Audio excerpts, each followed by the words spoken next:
Hi, and welcome to the What's Your Grief podcast. I'm Lisa, and this week, in an effort to not just talk about the weather and sleep like we always do at the beginning of our episodes, we're taking a new approach. I'm joined by Eleanor, and we're just going to jump straight in with our question and topic for today. Elle, do you want to let everybody know what we're talking about today? Yes, thank you, Lisa. I mean, as much as I appreciate our banter about mornings and the weather, I went back and listened to a podcast from 2016 and we were literally talking about the same things. And I was like, oh my God, I feel so terrible for our listeners. Seriously, we have things in our lives, like we have interests. I don't know why that is all we can ever seem to talk about, but we're going to get better at it. We're gonna Yeah. get better at it, we promise. Or It's we'll and try. until we do, we're just gonna dive straight in today because Yeah. we certainly are not any better yet. No, certainly not. Okay, so last week we talked about social media, and a lot of that was about relationships. And this week we're going to keep talking about relationships, though not in the context of social media. But we had a question come in our Griever Hub. So just to refresh, especially because, hey, guess what? This week our Griever Hub is opening for new members. We have a private subscriber community that we call the Griever Hub. And that's where we do a lot of different things. We have some live events, we have some webinars, we have a lot of conversation and forums, we do art projects, things like that. We do all sorts of stuff. But one of the things that we do there is this sort of feature, whatever, called Ask a Grief Expert, where people in the community can submit anonymous questions for grief experts. Well, Lisa and I are I guess we're grief experts. I think it's safe to say. It Right. feels awkward to say, but at I this know. point, Yes. I mean, okay, so yes, we are the quote unquote grief experts in that community. And so the idea is that we'll answer the question either on the podcast, like we plan to do today, or maybe via like a post or an article or a video response. And if we don't have the answer, we have another professional community where we have lots of grief experts. And there we have people from all different disciplines with all different levels of expertise. So if we can't answer the question, the idea is that we'll kind of crowdsource the answer from the professional community. Anyways, we had a question come in that we were talking about and we thought was a really good question, something we have experienced ourselves and something that we hear a lot of people express. And so we thought it would be really helpful, not just to the people in the community, but to people who listen to the podcast. So we wanted to actually just pose that question today and then have a little discussion about it. So I'm going to go ahead and read the question. I've lost a lot of people to death and otherwise. I'm afraid to face losing even more people, which makes the idea of forming new relationships less appealing. But then I despair to think of those facing the end of their own lives truly having no family or friends, and I fear this outcome for myself. Why does it have to be so difficult to stay connected and have a community to count on? So that question really resonates with me because something I feel like I've been thinking a lot about lately is just a lot of the different paradoxes that we experience after we experience loss. Because I think that when we experience loss, we experience things we've never experienced before. A lot of our assumptions about how life works, how people work, are brought into question and in many ways shattered. And we are just sort of opened up to new realities. And I think that this question really speaks to a paradox a lot of people experience where they both value relationships, but also really fear the hurt that comes from when relationships either go bad or break up or when someone dies. It speaks to that paradox of wanting closeness, but also fearing closeness. Maybe we have deeper relationships in a sense, but also our relationships feel more vulnerable, or we've experienced a lot of secondary loss around people in our support system not being there for us. So I think it really speaks to that paradox a lot of people experience. yeah, absolutely. I think in hearing this question, it reminded me about really my own a way that I really resonate with exactly what you just said, from going all the way back to when my dad died. When my dad died when I was 18, it was the summer after my freshman year in college, and I had started dating someone, and we had not been dating very long at all when my dad died. And I, in so many ways, was so lucky because he was like an incredible partner to have at that time. He was so supportive, and I really leaned on him in ways that were hard and vulnerable. And in so many ways, like, that relationship got stronger because he was there through my dad's death, and he did do such a good job supporting me. And on the flip side, a few years ago, I found a journal from that time that reminded me that I was really struggling because I was feeling that relationship was stronger. It was really significant. Like, I was really feeling it so intensely, kind of that relationship, that with it was this fear of like, well, what if he breaks up with me? What if something happens? What if now I've built this really strong romantic relationship in part because of this loss that has strengthened it.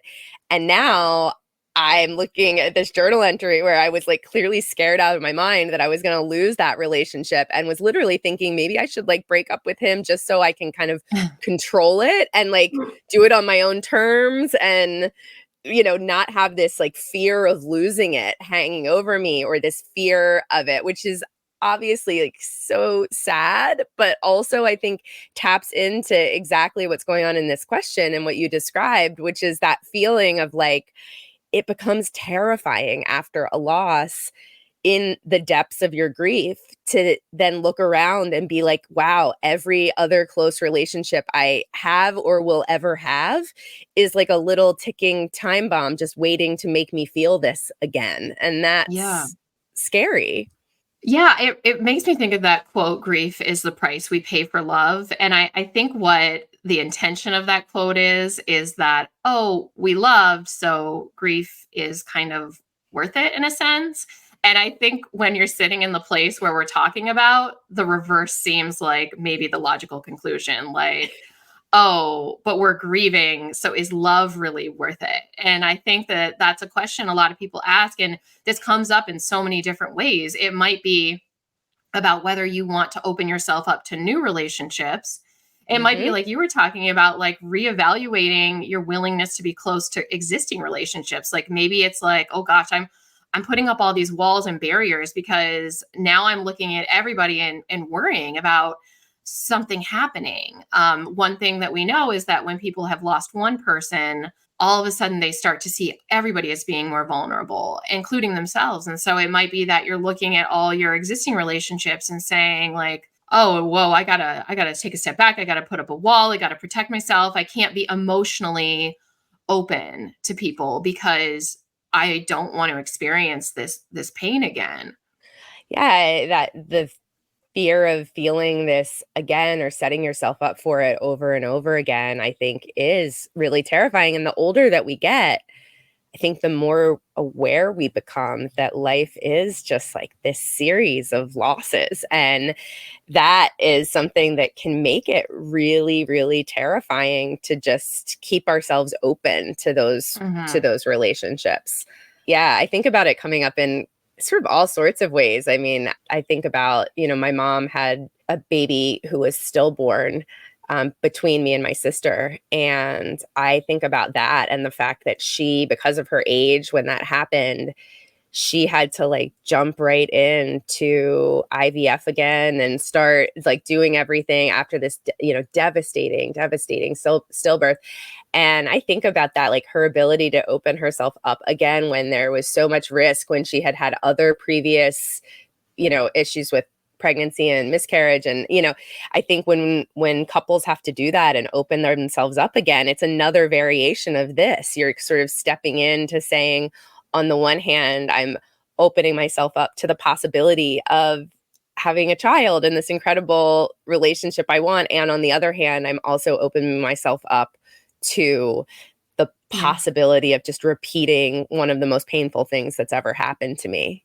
Absolutely. I think thinking about how excruciating it is to lose a child at any point, I think is one of those things that I've heard people say, like, I don't know if I want to have kids because I don't know if I could go through that. Or like you said, I've experienced miscarriage or stillbirth. It's so complicated because there's so many different things that like go into this, right? And it's different for everybody. It's different for every person. It's different for every relationship. Like, we think about it in the context of romantic relationships, like a spouse has died or a partner has died. Do I want to open myself up to a new partner or to having that kind of hurt again? And then when we think about like the parenthood thing, like you kind of just described one side of it. And for me as a mother, I've had this come up in other ways too, because I experienced the death of my mother at what I consider a relatively young age. She was 57, had just gotten her youngest child off to school. And so as a mother, I'm often thinking about the grief that my kids are going to experience when I die. So it's not even just thinking about my own pain that I could potentially have when losing somebody. It's thinking a little bit about what it is to experience the death of a parent and the fact that my kids will eventually go through that. And I have one that's pretty young. And when I do that grief math, if I die around the same age my mom did, she will just like my youngest sister, she will just be out of the house or grown up. And though that's the thing as a parent, I want to get my kids to adulthood. Like I want so much more than that, And so I often do that. And a lot of people, when I had my last child, there was like a 10-year gap. So a lot of people were like, oh, you can have another one to like keep this one company. And a big part of me thinking about that was like, no, because I'm getting older and I don't know that I'm going to be able to be there for them. And that Yeah. might sound illogical. A lot of people might say like, don't think like that. Like there's no reason to think you won't be, but there is, because my own mother didn't, So for me, it feels very realistic that could be an outcome. Yeah, I think that's exactly it, is that we're often balancing the knowledge that comes from the losses we've had, that it makes theoretical possibilities real, right? It doesn't feel abstract anymore. It's not just something could happen. It's like, no, I've encountered that something has happened, or I'm noticing it happening other places in the world around me. And so it's exacerbating that worry and that anxiety that I'm having.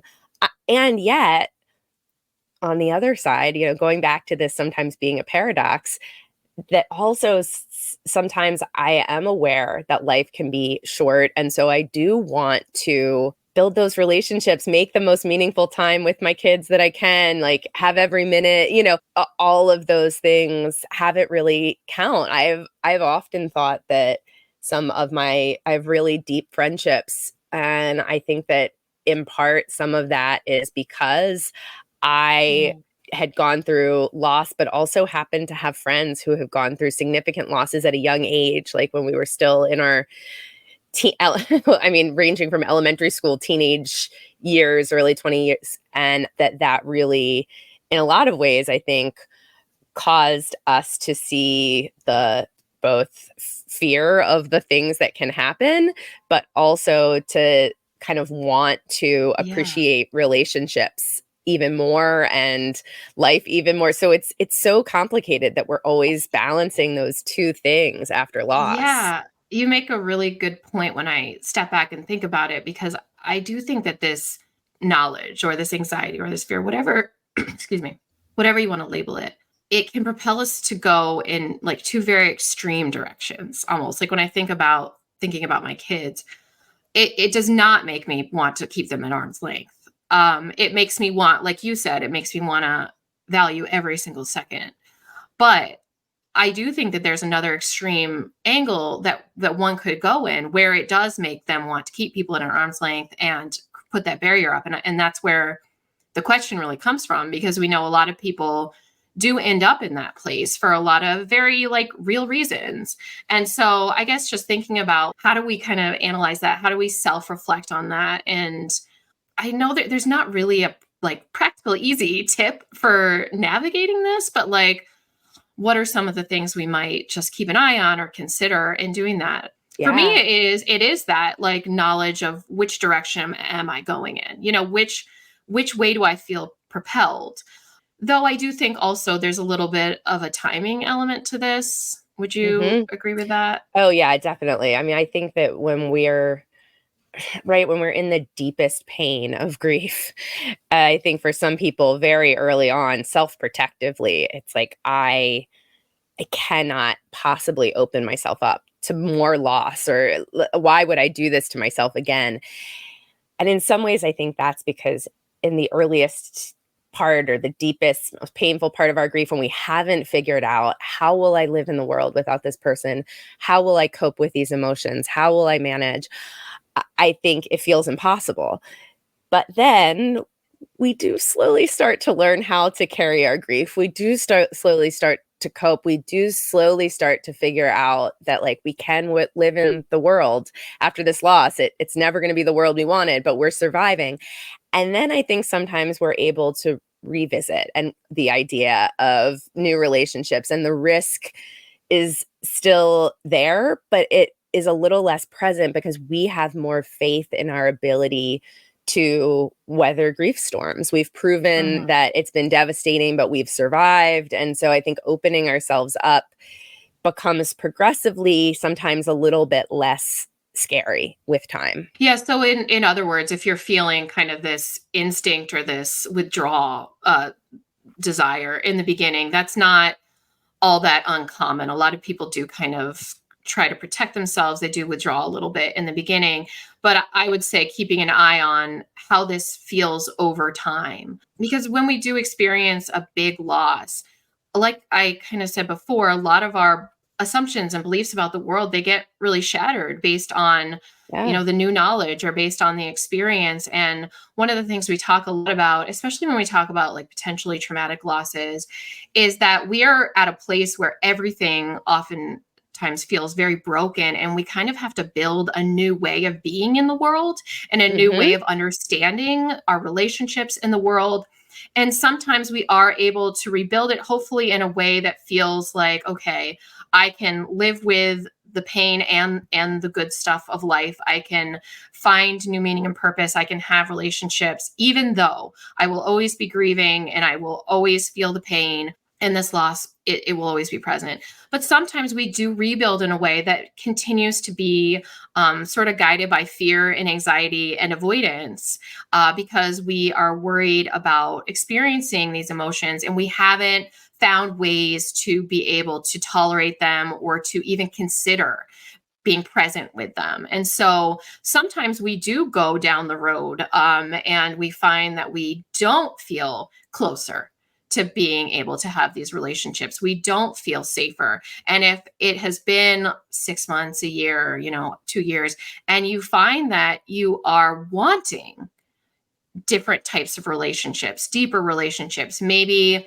you have friend relationships, but you want an intimate relationship and you're very fearful of that. If you find that there's something that you want and value, but that you are stuck in fear and avoidance and anxiety, that might be a place where we want to think about, okay, what am I going to do? What do I do? Yeah, yeah, absolutely. I think those are the places, when people sometimes ask that question of like, when do I need professional support? This is one of those places where I am always going to say, if you're realizing that there's something you want and value in life, and you're struggling to access it, you're struggling to move towards it, and you're finding yourself pulling back from it or moving away from it because of anxiety and fear, and all, or sometimes not even being able to see a path to that, then that's a great place to say, you know what, some Mhm. professional support might really help me to figure out how to manage some of this anxiety, to learn how to live with some of those feelings while moving towards what I value, and being Mhm. able to connect with it, I think is really important to remember that oftentimes just because we believe that we can't get there, or we can't change our anxiety or fear or rumination or that self-protection of the walls, like those are things that we often can work on and change. And it's just we need a Yeah. little bit of like help of figuring out how to get there. And I think that that's especially true if what you're experiencing feels very intense. If you don't even feel like you have any idea. You don't have a first step or a beginning point for dealing with the things that are coming up for you. I absolutely think that there's never a threshold you have to hit to get someone to help you, kind of just maybe it's that they're holding you accountable. Maybe that you don't have anybody else who you can talk to without feeling like judged or dismissed. Maybe they're good at helping you find some coping tools. I think interpersonal relationships are a place where we often kind of just get really stuck in like habits and routines and saying like, I'm fine, I'm fine. I speak as somebody, I have my family, I live with my kids and my husband, but I would definitely love to have more kind of friendships or people I can call on the phone to see. And I get stuck in my patterns, and I think a lot of us can probably identify the different patterns we get stuck in. And so I think also maybe just being a little self-reflective about that and asking, are there little things that I think I can do even to push myself to maybe expand, maybe to just dip my toe in the Mhm. water, maybe to just see how it feels and test out how it feels. We often say we have to wait for it to feel good or for us to feel better. Sometimes we'll say we'll wait for it to come to us. Sometimes we'll say just, oh, the timing's not right. But we may never feel like good or better. It may never not feel anxious. That person may never just appear in front of us. So Yeah. I do think we need to sometimes be a little honest with ourselves, and push ourselves. And I speak as somebody who needs to do that themselves, but I'm just waiting for the winter to end, right? I'm waiting for something to make it easier.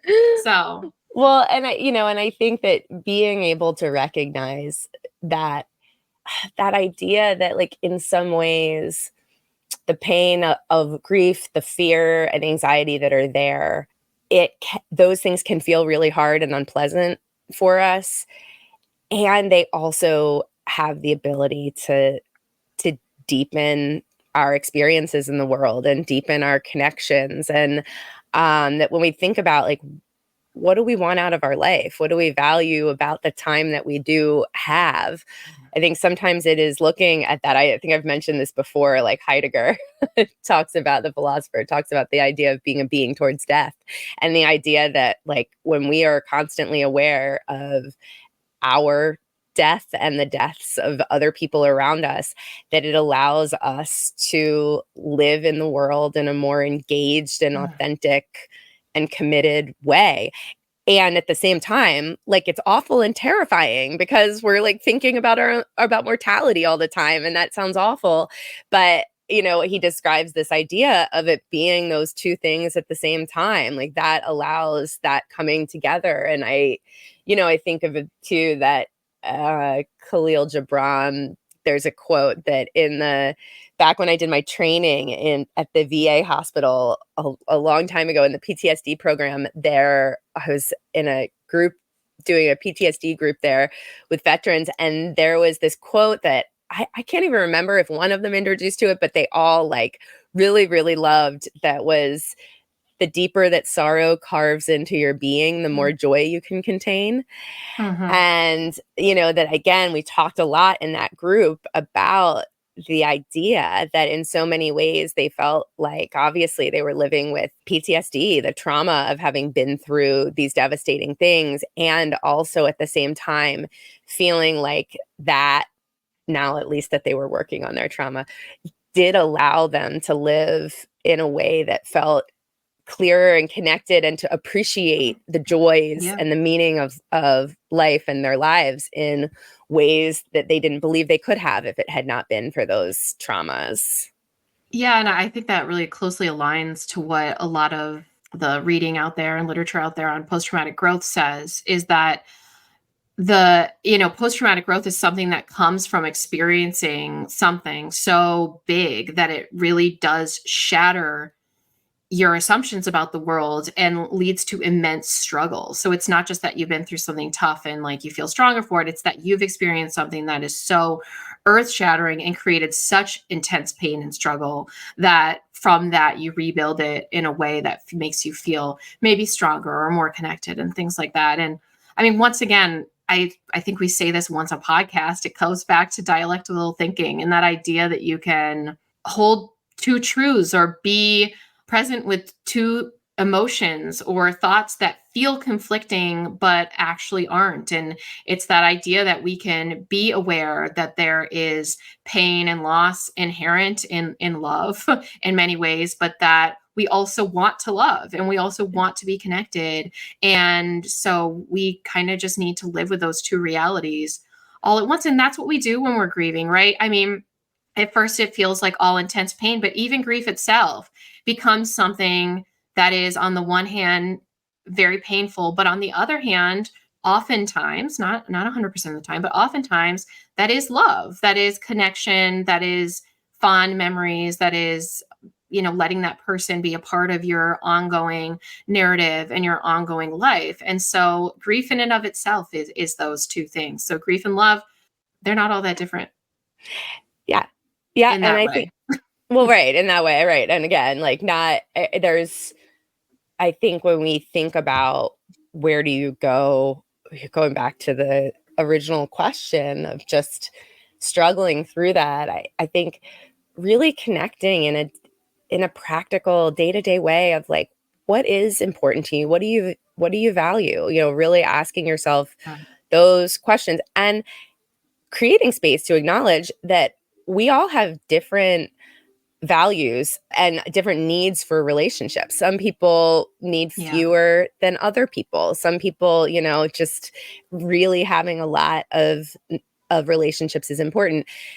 But like looking at like what are you looking for out of life in a day-to-day, week-to-week, month-to-month way? What's going to feel valuable for you? And try to assess that list aside from your anxiety or fear, right? Like try to ask Mhm. yourself that question without going, well, but I Yeah. feel, these things, but trying to just say, okay, if I could put aside all my other worries, fears, anxieties, other things, like, and just look at like whatever time I have left each day, each week, each month, each year, like what really feels like it would help me to find the Mhm. time I have here valuable, and see where relationships and how relationships show up for you on that list, and then think about how much support do you need in working with that fear and anxiety, living with that dialectic of holding both, saying if it feels too debilitating, maybe you do need some help, some professional help to help think about that. Maybe you are really close to the loss and you just need to keep reassessing as time passes and you start to build more confidence in your ability to survive this and live in the Mhm. world. But I think to just keep an eye on it is so important. And also to remember, one of the things that struck me in the reader's question was that they described how they think about other people kind of getting to the end of their lives or dying alone without other people, and that is somehow the motivator in some way of not wanting that for themselves. And I think when we look at values and what's important to us, like, don't get me wrong, I get that as a real fear and fear, but it's sort of like it's a fear. It's like another fear. And I think sometimes when we look at what might actually motivate us to engage in friendships and relationships and all of those things, I can only speak for myself, but it's not that I'm thinking to myself on a regular basis, oh, oh, good, if I die, I won't die alone because I have friendships, right? It's like what those friendships do for me now in the day to day. Like I value those Mhm. because of what they bring to my life right now. So I think, maybe keeping an eye on that too, and really thinking about how do I use the Yeah. here and now and the day to day to help to guide me, not sort of theoretical abstract fears about the Yeah. future. Oh, that's interesting, and it's another topic for another time, but, yeah, because I do think oftentimes, sometimes fear is what keeps us holding on to relationships that are maybe not the best, and relationships that don't actually serve us in the ways that you're speaking on, so I like that framing of it, and that's another topic we can talk about on another day because we're actually kind of nearing the end here of our time. Like we said, there's not really an easy answer for this. Is a tough one. It's really tough. Relationships are always so complicated and so tough, and this is one factor out of many factors that are going into your experiences and behaviors and responses and thoughts on a day-to-day basis. But hopefully something here feels helpful to people who are going through this and are thinking about this. So yeah, and if you have any, comments or feedback, you can always let us know. We are on mostly Instagram and Facebook at What's Your Grief, and you can always email us as well, what'syourgrief@gmail.com. But I always say that. And we will be opening up our community that we've been talking about this week. So we will leave the link to learn more about that community if it sounds like something that's at all interesting to you. We'll leave the link there. You can find out more. You can always email us and ask us if you have any questions about it. So yeah, and we'll be having a QA. Actually, I'll put the link to it. I'm going to do a live Q&A about the hub on the 25th of February.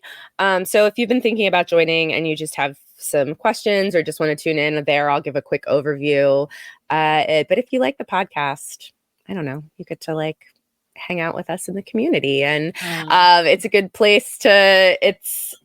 I think it's a good. What I love about the hub, I'll just say really quick, is that I think for people who are looking for community in the spirit of what we're talking about today, that's there, but also we who are not really joiners of things, we also created it very much in mind for people like us who are not joiners, but who really want resources and tools and want to learn about grief and want to be able to just come and maybe completely hide in the background and just come in, use the information and not connect at all. So it offers a full range for all of that. So we hope that maybe you'll check it out. It is only $19 a month if you join monthly, and even cheaper if you join annual.